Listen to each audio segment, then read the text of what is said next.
Voilà, de retour parmi vous donc pour notre dernière partie d'émission, une dernière partie que nous attendons vivement. Oui, vivement, car il s'agit quand même de l'enseignement. Le sujet le plus, comment dirais-je, le plus important dans le monde, qui travaille non seulement les pays du tiers-monde, mais aussi le monde des pays développés, étant donné qu'il y a des pays quand même dans le palmarès qui présentent des modèles éducatifs de l'enseignement de plus en plus faciles, de plus en plus accessibles aux enfants, de plus en plus plaisants aux enfants. Donc, au cœur de cette réforme de l'enseignement, nous avons le plaisir de recevoir un cadre qui a énormément donné justement à l'éducation et à l'enseignement, non seulement sur le plan de la République arabe d'Égypte, mais aussi sur le plan international. Il s'agit d'une expérience donc qui a été, comment dirais-je, qui a été appréciée par un pays tel que la France, qui justement a décerné la plus honorifique des distinctions pour l'enseignement, une distinction qui s'appelle l'Ordre des Palmes académiques, qui est un ordre honorifique français du premier degré. Il est quand même ancré dans l'histoire car il s'agit de Napoléon Ier qui s'est inspiré de 1808 où Napoléon Ier avait décerné cet ordre pour honorifier tous ceux qui donnent plus à l'enseignement. Nous avons le plaisir de recevoir ici au studio donc notre invitée Mona Magdeleni, qui est chevalière de l'Ordre des Palmes académiques. Bonjour Nora. Bonjour, bonjour, merci. Alors c'est un plaisir de vous avoir, sachant que en France aujourd'hui on assiste à la rentrée des classes. En Égypte il y a certaines écoles également, des écoles françaises qui ont ouvert leurs portes après de longues vacances. Donc ce sujet tombe à pic. Généralement, moi j'ai envie de poser une question d'abord sur la psychologie des enfants, puisque après 2 mois de vacances, c'est difficile de reprendre l'école, c'est difficile aussi pour les parents de s'organiser. Je veux un conseil pour que les enfants et les parents arrivent à gérer cette journée. La vérité, c'est les parents, les enfants et les enseignants qui ont besoin de ce conseil. Parce que rompre les vacances et démarrer le travail qui n'est pas facile d'enseignant, le métier d'élève ainsi que le métier de parent d'élève, c'est difficile. Et là, c'est tout un travail de l'équipe professorale ou de la direction de chaque établissement qui doit gérer à installer un climat de motivation et de dynamique dans l'école. Et ça commence bien avant la rentrée. Donc moi, j'avais l'habitude de commencer ça 2 mois avant pour planifier la rentrée scolaire qui est loin de l'uniforme, du cartable, de la journée scolaire, des classes, mais à travers des jeux de connaissances entre les élèves qui ne sont plus les mêmes élèves de classe de l'année d'avant, les enseignants et les responsables de cycle. Donc ça se prépare pour installer cette dynamique à l'école, une sortie, des jeux, des projets déjà discutés. Tout ça fait miroiter des objectifs qui motivent les élèves et leur fait vouloir vraiment aller à l'école, découvrir, aller vers le savoir et ce ne sont que des prétextes pour se construire, donc de la motivation extrinsèque vers la motivation intrinsèque au bout du parcours scolaire. Alors, Mona Magdeleni, vous êtes une spécialiste de l'éducation et de l'enseignement, donc avoir cette distinction prestigieuse, c'est justement, il y a un travail fou qui est derrière. Cette thèse qui a impressionné les Français, c'était de quoi dans l'éducation? Parce que l'éducation, c'est un monde, je veux dire, où il y a des multitudes de spécialités. Alors, qu'est-ce qui était à l'origine justement de cette distinction dans cette étude? Permettez-moi de dire que c'est la passion. Donc moi j'étais passionnée de ce que je faisais, ce n'était pas un métier. Et donc dans mes classes, je cherchais toujours à pousser l'élève à construire son savoir et non pas aller dans les méthodes transmissives routinières. je m'occupais vraiment beaucoup de tout ce qui est activité parascolaire, périscolaire. Depuis ma deuxième année d'enseignement, j'ai été lancée dans le théâtre scolaire et suite à des formations, j'ai commencé à faire apprendre aux élèves comment non seulement jouer sur scène, mais composer des textes de théâtre, comment par le biais de la langue française sortir son cri. Je veux rouspéter contre quoi, je veux dire merci à quoi, je veux jeter la lumière sur quoi. Donc si l'on parle du périscolaire, c'est ça. Si on parle du scolaire, c'est en miniature ça dans les classes. Donc au bout de 12 ans d'enseignement qui ont été aussi continués sur 7 ans d'après quand j'ai été nommée proviseur, donc 19 ans d'enseignement. Entre autres 7 proviseurs du collège et ça a été félicité par l'ambassadeur lors de la décoration parce qu'il a mentionné le fait d'insister à continuer cette mission d'enseignement même après le poste de management scolaire. Alors, il y a une fausse réputation qui est collée aux enseignants et aux professeurs qui dit que vous êtes ceux qui prenaient le plus de vacances de tous les métiers. C'est faux. On dit toujours que si on veut avoir des vacances, exactement, on devient professeur. C'est une fausse réputation puisque j'imagine qu'il y a du travail en fait qui est accompli durant même les vacances pour préparer en fait chaque rentrée. Permettez-moi de dire que ça dépend, parce que ça peut être confirmé alors. L'enseignant qui suit les règles du métier, les rails du chemin de fer du métier, lui, il a ses 3 mois de vacances, voire plus. Il y a les jours fériés de l'année scolaire, il y a les 2 semaines des vacances de mi-année.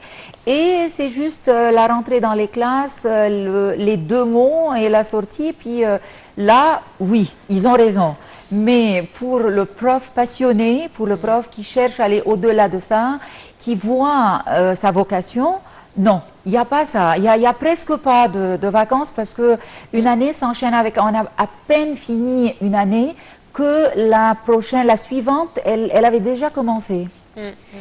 Alors, dans un autre axe de réflexion, justement, au niveau de l'opération même de l'éducation et de l'enseignement, on sait qu'il y a des pays qui sont développés en la matière. Question de ce qu'on appelle l'acquisition du savoir, finalement, qui est au cœur de l'opération de l'enseignement. Et c'est sur laquelle il y a beaucoup de problématiques dans le tiers-monde, dans notre pays aussi. Je veux dire, les enfants sont accablés de produits d'enseignement. Et finalement, ils ne ressortent pas avec cette envie de savoir, de se construire, de se développer. Justement, il y a des pays où l'expérience est monumentale. Est-ce qu'on s'inspire d'un pays tel que le Japon, la Finlande, il y a aussi la Chine, il y a des expériences fortes où l'enseignement est rétréci et peu en matière de temps et beaucoup en matière de qualité. On en est où par rapport à ça? Le mot-clé, c'est les compétences. Donc, il faut aller vers l'apprentissage des compétences, veiller sur faire acquérir des compétences à l'élève et non pas le savoir. Donc, le savoir, maintenant, il est à portée de main. Il s'agit de cliquer, on a tout ce qu'il faut. Mais l'essentiel, c'est faire quoi avec ce savoir? Savoir parler de ça, savoir l'utiliser. Et là, je souligne les projets scolaires. Donc là, il faut d'abord opter pour tout ce qui est méthodes actives pour l'enseignement et après faire déboucher ça dans des projets scolaires qui montrent à l'élève le sens du savoir. Parce que si on n'a pas le sens, on n'est pas motivé à l'acquérir, ou si on l'acquiert par des méthodes de par cœur pour finir l'examen et réussir, on est sûr qu'on n'a rien capté pour la vie. Mais projet scolaire, je donne un exemple de, par exemple, maths et sciences.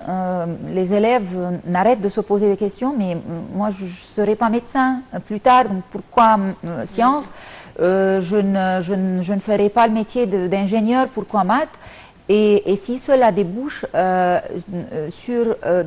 des activités et des stations dans une journée donnée qui parlent de comment utiliser ces théorèmes de mathématiques, ces notions, ces concepts scientifiques dans la vie quotidienne qui concerne enfants, adultes, élèves et professeurs.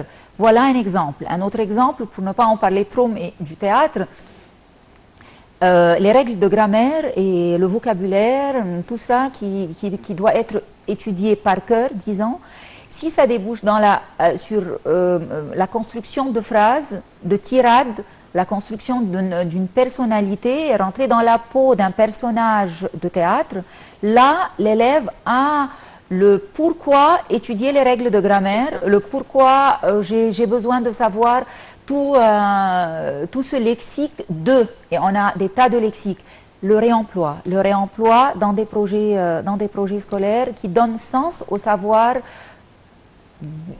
duquel on bourre les cerveaux des élèves. Alors justement, cette méthode apprendre en s'amusant, vous l'avez utilisée dans vos années d'enseignement. Vous êtes écrivaine et metteur en scène. Quel est le rôle justement du théâtre dans l'enseignement? Est-ce que justement le théâtre est une bonne école pour l'enfant qui est timide, l'enfant qui n'arrive pas à s'exprimer, l'enfant qui a des difficultés de lecture, l'enfant qui a des difficultés à parler?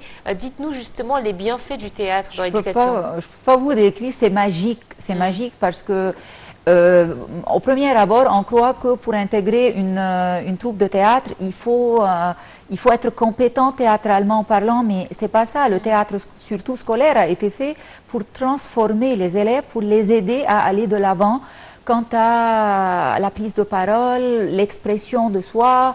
Pas seulement devant un public au théâtre, mais il s'agit de savoir parler en classe, il s'agit de savoir parler dans son groupe d'amis.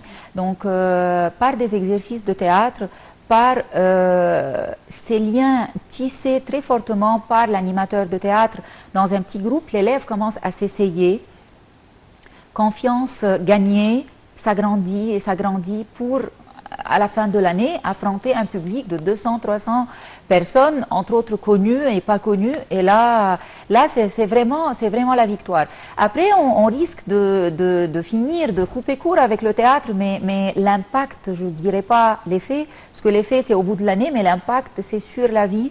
Et on rencontre des élèves, puisque je suis en même temps coprésidente du Festival international de théâtre pour collège-lycée ici au Caire, qui se monte sous le patronage de l'Institut français depuis 2002. Je peux vous dire que maintenant, les festivaliers les plus aînés ont 30 et 31 ans. Donc, on les a connus quand ils avaient 14 et 13 ans. Et là, on fait un flashback et on voit comment le théâtre a influencé leur vie, pas seulement leurs études universitaires, mais aussi des études supérieures et la vie professionnelle. Donc, c'est garanti. C'est garanti. J'enchaîne toujours sur cette question justement de théâtre. Cet aspect festif, vous l'avez évoqué avec Mona, mais je préfère invoquer l'aspect psychodramatique, ou ce qu'on appelle un psychodrame. Je veux dire, quand les enfants sortent, ou les adultes sortent au niveau du théâtre, et ils expriment leur profonde frustration, leurs problématiques en tant que, je veux dire, parce que l'enseignement, beaucoup d'enfants ont beaucoup de difficultés, en somme, celle, en l'occurrence la plus importante, celle de s'exprimer. À quel point le psychodrame peut-il aider justement à améliorer justement cette possibilité, à donner à ces enfants cette possibilité de pouvoir communiquer et encore d'apprendre d'une façon saine? Je peux vous dire que, comme le dernier mot dit tout de suite là, c'est garanti. C'est garanti parce que ça a été essayé avec des élèves et elles étaient les plus timides. On n'écoutait pas leur voix dans la classe ou même dans un petit cercle d'amis, élèves et professeurs. Et au bout d'un travail d'une année, à raison de 4 heures par semaine, l'élève a fini par pouvoir raconter une expérience professionnelle et parler de cette frustration et comment elle ne savait pas s'exprimer et parler avant. et dire d'où ça venait, parce que ça a été traité pendant l'année, et expliquer ce parcours psychologique, psychique, jusqu'au moment où elle s'est tenue devant tout le monde, elle seule, sur scène, micro en main, pour pouvoir parler de sa propre frustration et comment elle a su dépasser cela. Une psychothérapie dans ce Oui, exactement. Justement, est-ce que ce n'est pas ça qui manque aux écoles publiques, le fait de donner la parole à l'enfant, le fait de l'aider à s'exprimer et à s'ouvrir aux autres? Bien sûr, parce que parlant école publique, on peut imaginer le nombre d'élèves par classe. Donc, si la classe, l'effectif de chaque classe dépasse 70, 80, et que le cours, la durée du cours ne dépasse pas 40 minutes, équation mathématique, c'est impossible de donner la parole à tous les élèves. Et là, disons que les meilleurs auront l'occasion de parler, les autres frustrés vont se taire, mais pour de bon. Et là, encore une fois, le transmissif n'est pas la bonne méthode, et pour les bons élèves et pour les moyens, pour tout le monde. Pour l'ensemble du monde développé actuellement, il s'agit de la qualité de l'enseignement qui donne des apports, des outils aux enfants pour pouvoir être indépendants intellectuellement et puis acquérir le savoir en traitant avec l'esprit scientifique, donc en ayant l'occasion de pouvoir faire une analyse, analyser, donc acquérir l'esprit critique. Où on en est par rapport à cette opération dans l'enseignement chez nous? Il faut être franc. On est loin de l'esprit critique. En Égypte, on est vraiment loin. Mais cherchant la qualité de l'enseignement, grâce à l'Institut français, certaines écoles se présentent pour avoir le label France Éducation, et c'est un label d'excellence d'enseignement. Il y en a 15 maintenant au niveau de l'Égypte. Et cela veut dire justement donner les outils aux élèves. Donc il ne s'agit pas de voir, il y a des ordinateurs et des projecteurs et quel manuel, mais il s'agit de voir l'élève a su faire ça, appliquer ça en dehors du cadre scolaire, comment. Et tout tourne autour des partenariats en dehors de l'école, des parrainages, des activités, des voyages scolaires, des voyages culturels, des échanges culturels à l'intérieur de sa ville, de sa république, son pays ou ailleurs. Donc les critères, c'est vraiment ça. Et là, on est sûr qu'il y a des élèves qui ont profité de ça et qui ont appliqué, qui ont voyagé, qui sont entrés en contact avec d'autres nationalités, qui ont fréquenté d'autres troupes, d'autres pays francophones dans des festivals pareils ou par parrainage, voyage aller-retour avec d'autres écoles. Donc ça oui, mais voyez le nombre. Donc, pour répondre au niveau de l'Égypte, on est loin de l'esprit critique parce que il faut commencer aussi par sensibiliser les parents pour accepter l'esprit critique de leurs enfants. Si les écoles le veulent, l'acceptent, les parents, c'est pas sûr. Non, en tous les cas, cette question d'esprit critique reste une question au niveau de l'école elle-même. Ça veut dire donner à l'enfant pas la quantité de l'information, mais lui donner aussi les atouts de pouvoir analyser ces informations. C'est une opération d'efficacité, je pense, de l'école, n'est-ce pas, Noah? Je suis d'accord, ça commence par l'école si vous voulez, ça peut commencer par la maison en même temps, mais si ça commence par l'école et que les parents entravent ça à la maison, l'esprit critique, l'esprit analytique, de n'importe, parce que petite cause, c'est sortir ou pas sortir, comment dépenser son argent de poche, c'est quoi ses priorités, la nourriture nutritionnelle, et ainsi de suite. Donc c'est des petites discussions qui se passent à la maison avec papa et maman. Et si on n'est pas toléré à aller plus loin dans sa discussion et dans sa vision analytique, l'esprit critique, il est cassé là.